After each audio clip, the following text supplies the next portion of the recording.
Hello everyone, this is Sayak Patra, MBA first year student in IIM Trichy. Welcome to this discussion where we will try to analyze the economic and trade concerns due to Houthi attack in Red Sea.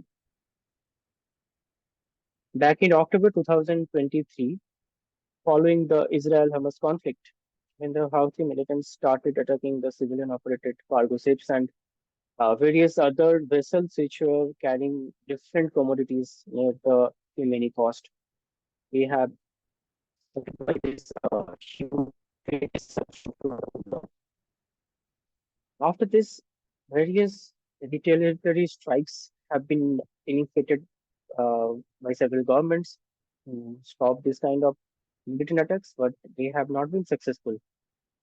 Due to this, the shipping companies, the commodity market, the consumers, governments, everyone has been facing losses till then.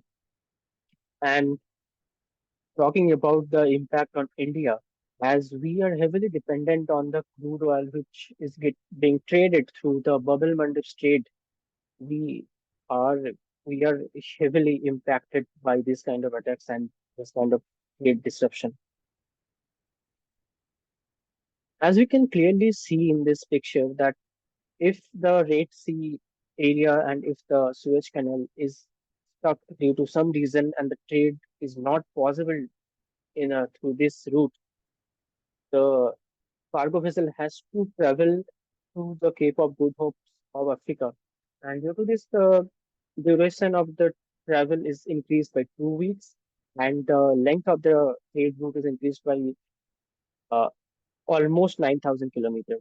And talking about the monetary losses, we can take an example of the evergreen crisis, which has happened during the COVID-19 scenario. We have seen that in Suez Canada, one of uh, cargo vessel of Evergreen Shipping Company has stuck there, and due to this, the whole route was blocked.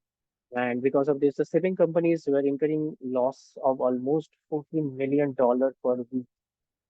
This is huge for any kind of company, any government, and these losses are ultimately getting carried forward towards the end consumer. So here we have taken example of a commodity which is sunflower oil and soy oil. Here we will try to discuss the difference in price and the difference in imported quantity of both these commodities before the attacks and after the attack. So in December 23, when the impact of the Houthi attack has not reached that much, I mean, it was just getting started. You can see that the sunflower oil was to buy sunflower oil was economical as compared to soy oil, and the imported quantity of of sunflower oil was quite high. But after the attack, when the shipping companies and the uh, transporting vessel, they have to travel through the Cape of Good Hope, the cost they were incurring in due to this increased travel time, due to this increased trade route, the importing cost of sunflower oil was more than soy oil, as you can see in the time of February 24. It's impacted uh, the whole commodity market of not only oils, not only crude oil, but every kind of commodity that we right now has been impacted. And the scene and the this has been seen in clearly the by the imported quantity of this commodity in January 24. So to conclude, we have seen that a single particular incident can impact trade route price, so quantity in the commodity market and on a whole macroeconomical level.